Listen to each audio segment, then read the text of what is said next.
Assalamualaikum warahmatullahi wabarakatuh. Kita bertemu pada pertemuan hari ini, hari Senin, pada mata pelajaran PPKN, Pendidikan Pancasila dan Kewarganegaraan, untuk kelas 9. Ya. Pertemuan kemarin kita belajar baru membahas tentang perkenalan dan juga kompetensi yang akan kalian pelajari selama 1 semester. Sekarang kita langsung masuk ke materi yang pertama, kompetensi dasar pertama 3.1 atau bab yang pertama. Masih ingat kan dengan Ibu? Ya, Bu Penny ya. Kelas 7 kalian pernah belajar PPKN dengan Bu Penny. Ya. Nah, pembelajaran pada hari ini adalah hasil kerjasama antara Ibu Penny dengan Ibu Yusneli yang mengajar di kelas 9A sampai kelas 9C. Ya. Baik nak, yuk langsung kita mulai materi kita yang pertama, kompetensi dasar 3.1. Itu tentang dinamika perwujudan Pancasila sebagai dasar negara dan pandangan hidup bangsa. Namun sebelumnya, kita mulai pelajaran pada hari ini dengan sama-sama membacakan doa, memohon kepada Yang Maha Kuasa diberi kesehatan, kelancaran, dan keberkahan dalam belajar. Berdoa, mulai.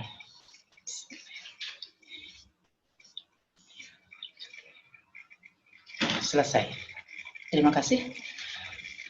Dinamika perwujudan Pancasila sebagai dasar negara dan pandangan hidup bangsa. Apa itu dinamika? Dinamika itu adalah dinamis, ya, merupakan sifat atau kemampuan yang selalu bergerak atau berubah-ubah. Bisa bergerak positif, juga bisa bergerak negatif. Ya, jadi tidak tetap, selalu berubah. Pancasila sebagai dasar negara dan pandangan hidup bangsa. Mengenai Pancasila yang terdapat dalam pembukaan alinea keempat Undang-Undang Dasar 1945 pernah kalian pelajari di kelas 7, yaitu tentang proses perumusan dan penetapan Pancasila, di kelas 8 mengenai kedudukan Pancasila sebagai dasar negara dan pandangan hidup bangsa. Ya. Pandangan hidup bangsa adalah petunjuk dalam kehidupan sehari-hari, sedangkan dasar negara adalah Pancasila sebagai dasar untuk mengatur pemerintahan negara Indonesia.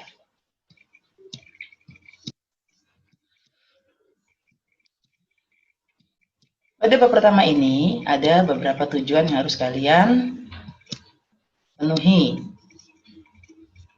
Di tujuan pertama, kedua, ya, itu adalah kompetensi sikap religius dan sikap sosial. Selanjutnya adalah mengenai kompetensi pengetahuan dan keterampilan. Ya, bisa kalian baca apa yang akan kalian capai pada pembelajaran di pertemuan kali ini, yaitu tentang dinamika Pancasila sebagai dasar negara dan pandangan hidup bangsa Indonesia. Ya, mengidentifikasi dinamika Pancasila pada masa awal kemerdekaan, pada masa Orde Baru, dan juga menyusun dan menyajikan laporan penelitian secara sederhana tentang dinamika pada masa tersebut. Sekarang kita lihat dinamikanya seperti apa. Ya, dibagi menjadi 4 masa, yaitu masa awal kemerdekaan, masa Orde Lama, masa Orde Baru, dan masa reformasi sampai dengan saat ini. Ada 4 masa. Yang pertama, penerapan Pancasila di masa awal kemerdekaan, yaitu pada tahun 1945 sampai tahun 1959. Ketika kita merdeka, bukan berarti negara Indonesia langsung aman begitu saja. Langsung bisa melaksanakan Pancasila sebagai dasar negara dan pandangan hidup bangsa dengan baik, ya, sesuai apa yang diinginkan, ya. Langsung melaksanakan pembangunan, tidak langsung seperti itu, nak. Ya. Di masa awal kemerdekaan, bangsa Indonesia masih berjuang. Berjuang apa? Mempertahankan kemerdekaan. Ya. Karena masih banyak ancaman-ancaman yang melanda bangsa Indonesia. Nah, yang pertama, ancaman dari luar negeri. Berarti dari negara lain, dari bangsa lain, walaupun kita sudah merdeka. Ya. Apa itu? Ya. Ingat, sebelum kita merdeka, kita berada pada penjajahan bangsa Belanda, bangsa Jepang terakhir di Indonesia. Ketika Jepang kalah perang oleh sekutu, maka sekutu mempunyai hak atas daerah jajahan Jepang. Tapi di Indonesia, kita mempergunakan waktu tersebut ketika terjadi masa kekosongan kekuasaan, kita memerdekakan bangsa kita. Proklamasi kemerdekaan 17 Agustus 1945.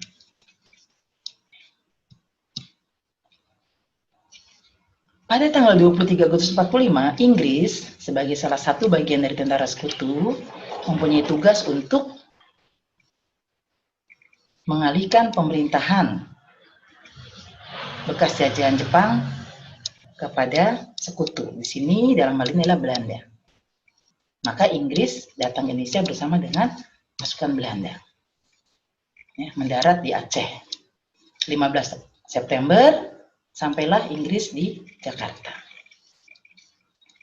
Siapa tentara Belandanya yang ikut dalam rombongan tentara Inggris, yaitu pemerintahan sipil Hindia Belanda yang disebut sebagai NICA, Netherlands Indies Civil Administration. Nah, NICA inilah yang mempunyai wewenang untuk mengambil alih pemerintahan di Indonesia. Tapi ketika mereka datang, Indonesia sudah merdeka, sudah menjadi NKRI. Maka ketika mereka datang ingin mengambil alih pemerintahan Indonesia, rakyat Indonesia melakukan perlawanan-perlawanan di berbagai daerah. Contohnya, ada di Surabaya dengan peristiwa 10 November yang diperingati sebagai Hari Pahlawan. Di Jawa Tengah ada Palagan Ambarawa. Jawa Barat Bandung Lautan Api.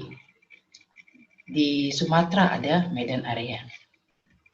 Contoh-contohnya. Pejuang kita, rakyat kita berusaha sekuat tenaga ya, untuk mempertahankan, berjuang mempertahankan kemerdekaan sudah kita raih, sudah kita proklamirkan. Belanda tapi juga tidak pantang menyerah. Dibuktikan bahwa pada tanggal 21 Juli 1947 Belanda melancarkan agresi militer pertama. Serangan militer besar-besaran yang pertama terhadap Indonesia di Jakarta. Ya. 2 kali. Yang militer, agresi militer kedua itu 19 Desember 1948 Belanda melancarkan agresi militer kedua. Ingin apa? Menguasai Indonesia. Tapi dapat dihalau oleh tentara Indonesia dan juga oleh para pejuang Indonesia. Ya. Akhirnya terjadilah banyak perundingan-perundingan, diantaranya ada perundingan Linggarjati, Renville, ya. Dan salah satu perundingan antara Indonesia dengan Belanda adalah Konferensi Meja Bundar yang berlangsung dari bulan Agustus sampai November. Yang akhirnya pada tanggal 27 Desember 1949, ya, Belanda akhirnya mengakui kemerdekaan Indonesia. Nah, yang diakui pada saat itu adalah Republik Indonesia Serikat. RIS, negara RIS, yaitu negara Indonesia yang terdiri atas negara-negara bagian.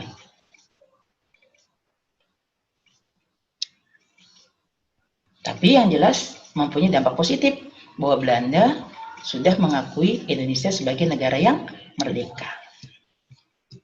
Ini contoh-contoh gambarnya. Ya, nanti bisa kalian cari informasi dari gambar-gambar yang sudah Ibu tampilkan. Yaitu peristiwa tadi dalam rangka mempertahankan kemerdekaan Indonesia. Ya. Gambar yang bawah ini, ya, ini adalah Jenderal Sudirman dalam kondisi sakit, tetap memimpin perjuangan para pejuang kita. Di sebelah kirinya ada Soeharto, yang nantinya akan menjabat sebagai Presiden Indonesia. Selanjutnya, ya, pada masa awal kemerdekaan, selain ancaman dari luar negeri, ada juga dari dalam negeri, yaitu dari bangsa kita sendiri. Ya.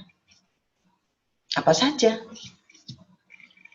Di sini ada beberapa peristiwa yang merupakan ancaman dari dalam negeri. Ada 4, Ibu kasih contoh di sini. Apa saja peristiwa tersebut? Yang pertama adalah pemberontakan Partai Komunis PKI di Madiun. Pemberontakan di Madiun ini terjadi tahun 1948. Pada tahun ini, PKI ingin membentuk satu negara yang baru, yang berideologikan Pancasila. Nah, inilah dinamika Pancasilanya. Penyimpangan terhadap ideologi bangsa Indonesia. Ingin mengganti ideologi Pancasila dengan komunis. Sudah bertentangan. Ya. Yang kedua adalah pemberontakan DITI, yaitu Darul Islam Tentara Islam Indonesia. Apa penyimpangannya? Karena pemberontakan DITI ini ingin mengganti ideologi Pancasila dengan syariat Islam. Ya.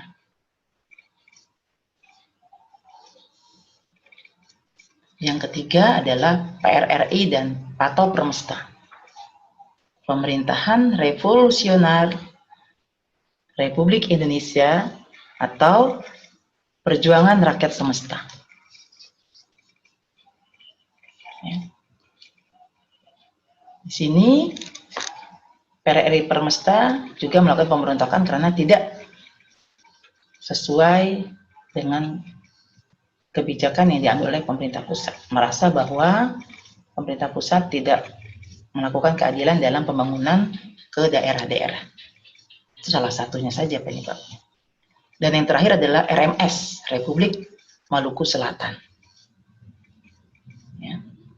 Nah, kesemua ini, ya, ini adalah keempat-empatnya adalah contoh ancaman dari dalam negeri. Berarti yang melakukan atau tokoh-tokoh yang berperan di sini dalam melakukan pemberontakan-pemberontakan adalah bangsa Indonesia sendiri dari dalam negeri.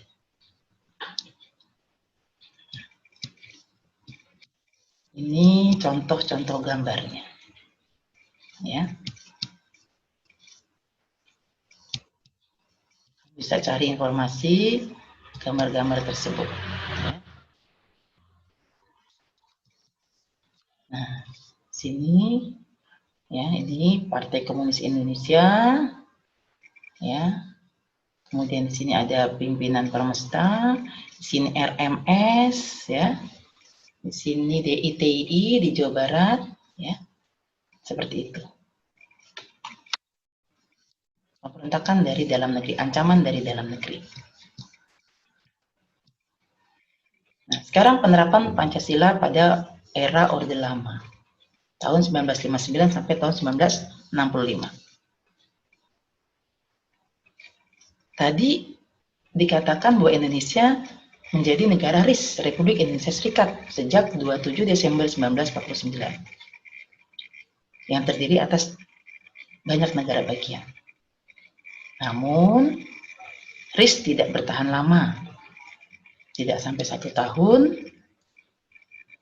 17 Agustus 1950, Indonesia menjadi NKRI kembali, ya, Negara Kesatuan Republik Indonesia. 17 Agustus 1950.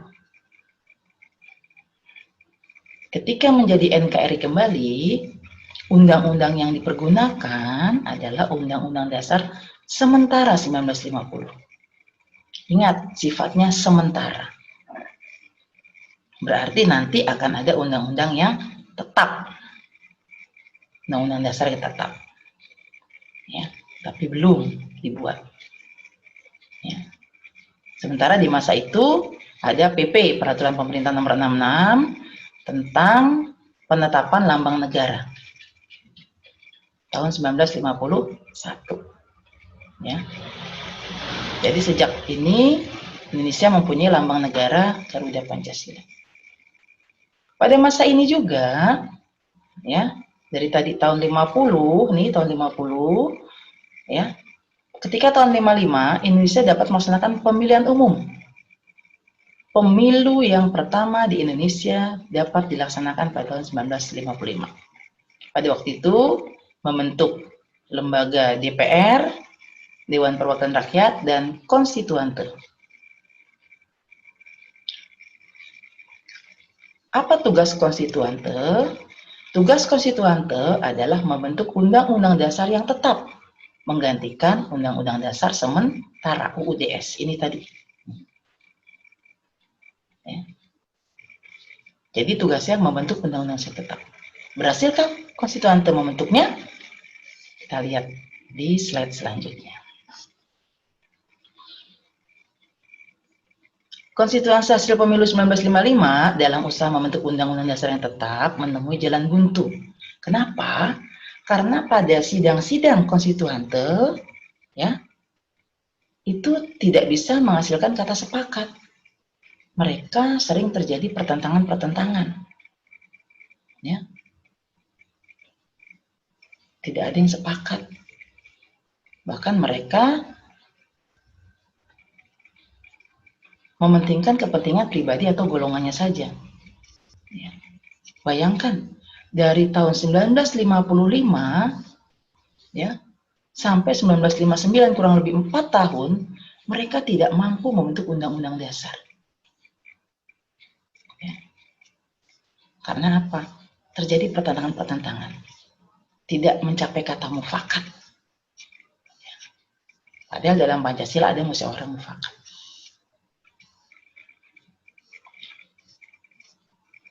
Padahal kalau kita mundur ke belakang tahun 45, para pendiri negara, anggota BPUPKI, anggota PPKI, mereka mampu membentuk dasar negara, mampu membentuk Undang-Undang Dasar 1945 dalam jangka waktu yang singkat.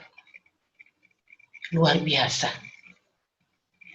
Mereka dapat membentuk dasar negara dan hukum dasar Indonesia.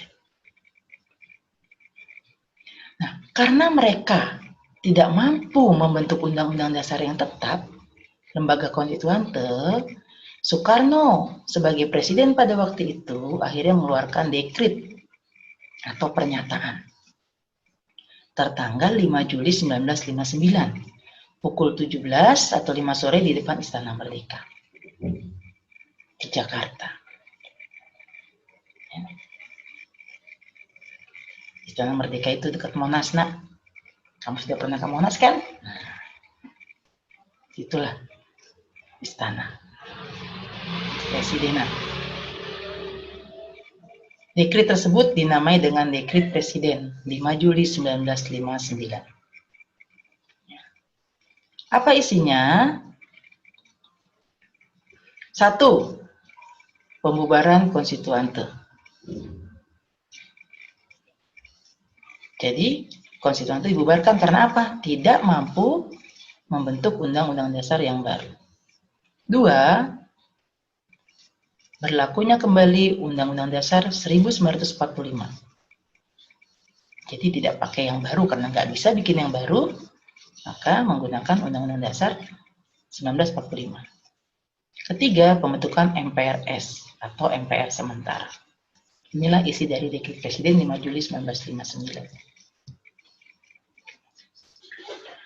Ada beberapa penyimpangan terhadap Pancasila pada masa Orde Lama ini. Yang pertama, Presiden Soekarno mencetuskan Nasakom, Nasional Agama Komunis. Artinya bahwa pada waktu itu ideologi negara kita berdasarkan nasional, agama, dan komunis. Partai-partai politik ada partai-partai yang berdasarkan nasional, berdasarkan agama, dan berdasarkan komunis. Nah, inilah disebut sebagai penyimpangan terhadap Pancasila. Kemudian ada pengangkatan presiden seumur hidup. Artinya Soekarno sebagai presiden seumur hidup. Ini penyimpangan juga terhadap Pancasila dan Undang-Undang Dasar 1945. Di dalam salah satu pasal Undang-Undang 45 menyatakan bahwa presiden masa jabatannya adalah 5 tahun dan dapat dipilih kembali. Dan pada waktu itu, berdasarkan Undang-Undang 45, bahwa yang memilih dan mengangkat presiden adalah MPR. MPR terdiri dari anggota DPR juga. Maka penyimpangan ketiga adalah presiden membubarkan DPR. Kenapa penyimpangan? Karena DPR adalah salah satu lembaga yang memilih presiden. Kok malah presiden membubarkan DPR? Kan ini berarti sudah terbalik. Berarti penyimpangan. Sebagai gantinya, Presiden Soekarno membentuk DPR GR. DPR Gotong Royong. Ya. Gabungan dari berbagai macam partai politik. Pembentukan DPHS. Ini yang bentuk kok presiden semua. Kan? Ya. Dan terakhir adalah demokrasi terpimpin. Apa itu demokrasi terpimpin? Artinya demokrasi yang dipimpin oleh presiden pada waktu itu. Ya. Nah, penyimpangan yang terbesar pada masa Orde Lama adalah terjadi tahun 1965 ketika terjadi peristiwa pemberontakan G30S PKI. Ibu yakin kamu tahu di mana letak tempat atau lokasi dari pemberontakan ini. Nah, ini adalah lambang negara Indonesia Garuda Pancasila yang pada tahun 1951 ditetapkan sebagai lambang negara Indonesia. Kalau kita lihat di sini, Garuda Pancasila luar biasa sekali, sangat gagah. Ya. Tapi kamu tahu nggak siapa yang merancang lambang negara ini? Silakan kamu cari tahu siapa yang merancangnya. Di kelas 8 kamu belajar tentang apa? Bagian-bagian dari Garuda Pancasila. Lambang-lambangnya melambangkan apa? Tapi sekarang coba kamu cari siapa yang merancang lambang negara Garuda Pancasila. Cari ya. Oke, ya. Nah, ini adalah gambar-gambar Soekarno ketika pada masa Orde Lama. Ya. Dia adalah orang yang pandai berpidato, orator, orang yang pandai berpidato. Pidatonya sangat menyemangati orang yang mendengarnya.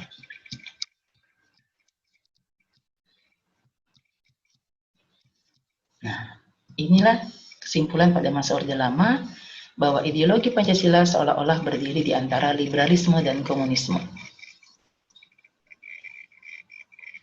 Pancasila dimaknai bukan berada pada kekuasaan rakyat, namun kekuasaan pribadi presiden pada saat itu. Nah, makanya disebut demokrasi terpimpin. Tadi Ibu bilang, demokrasi yang dipimpin oleh presiden yang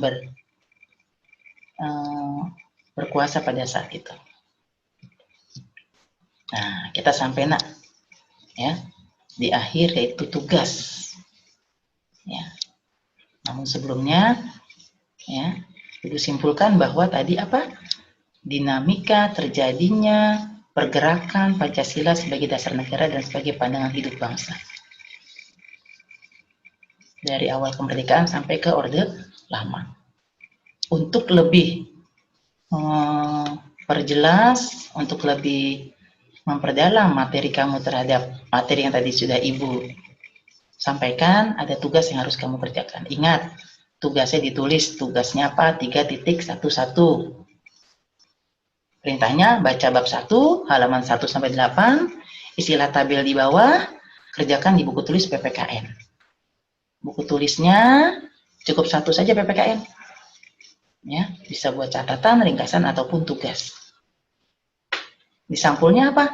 Bisa sampul putih, bisa sampul merah. Nuansa merah putih. Ada 2 tabel pada pertemuan kali ini. dan dikumpulkannya tidak hari ini. Dikerjakan pada hari ini. Masih ada waktu banyak. Masih ada waktu kurang lebih sejam. Kerjakan sekarang. Jangan tunda pekerjaan. Jangan tunda tugas. Setiap hari kamu pasti ada tugas dari mapel-mapel lain. PPKN masih ada waktu, kerjakan sekarang. Ya, materinya dari tadi yang Ibu sampaikan dan juga dari buku paket atau dari materi yang lain, sumber berita yang lain. Jangan lupa ada nama, nomor absen, kelas. Kerjakan di buku, pakai tabel. Ya. Yang pertama adalah masa awal kemerdekaan. Yang kedua adalah ya, masa Orde Lama. Apa penyimpangannya? Boleh 3, boleh lebih, dan peristiwanya apa. Ya. Nah, inilah akhir dari pertemuan kita pada kali ini tentang dinamika Pancasila sebagai dasar negara dan sebagai pandangan hidup bangsa Indonesia. Ya. Terima kasih kalian sudah mengikuti pelajaran pada hari ini. Mudah-mudahan kalian dapat menerimanya dengan jelas, dapat mengerjakan tugas dengan sebaik-baiknya dan semaksimal mungkin. Jangan lupa ejaan bahasa Indonesia dipergunakan. Ya. Baik, sebelum kita tutup pelajaran pada hari ini, marilah kita berdoa. Semoga apa yang kita pelajari dapat memberikan manfaat bagi diri kita, masyarakat, bangsa, dan negara kita. Berdoa mulai. Selesai. Terima kasih. Tetap semangat, kerjakan tugas, disiplin, hormati orang tua dan guru. Wassalamualaikum warahmatullahi wabarakatuh.